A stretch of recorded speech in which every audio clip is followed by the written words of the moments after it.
नाजरीन, आप अपने घर के किसी बंद कमरे में बैठे हों और अचानक से कोई बड़ा उड़ता हुआ लाल बेग आपके कमरे में आ जाए तो यकीनन आप परेशान हो जाएंगे, घबरा जाएंगे, डर जाएंगे वगैरह वगैरह।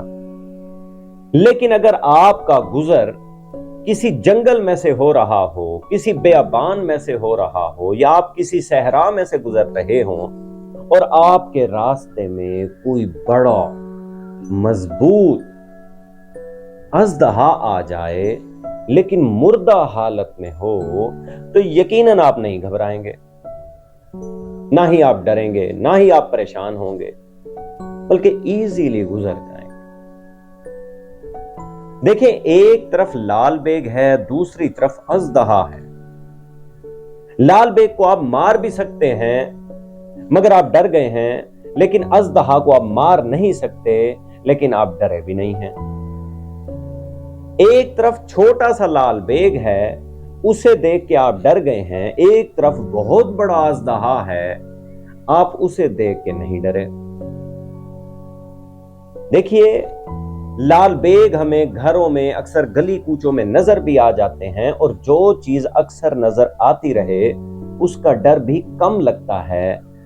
लेकिन उस लाल बेग के आने से आप घबरा गए हैं, परेशान हो गए हैं, डर गए हैं। लेकिन एक तरफ आपको अजदहा नजर आया है जो कि शायद ही जिंदगी में कभी किसी को नजर आता हो, उसके नजर आने पे आप डरे नहीं हैं।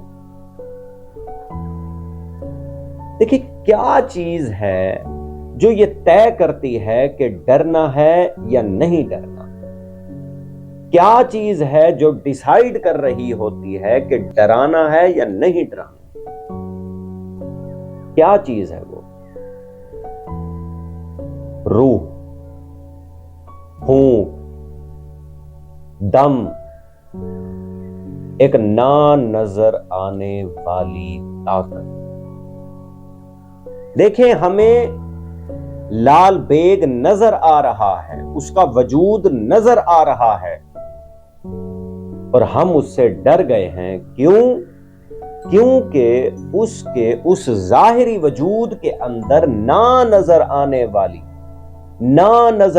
वाली असल ताकत मौजूद है, जिसकी वजह से हम डर गए हैं। लेकिन एक तरफ बहुत बड़ा अजदहा है, बहुत मजबूत रेप्टाइल है, उसका वजूद भी नजर आ रहा है, हम देख रहे हैं, लेकिन हम उससे नहीं डरे, क्योंकि उसके अंदर वो ना नजर आने वाली कुव्वत, वो ना नजर आने वाली असल हकीकत मौजूद नहीं है।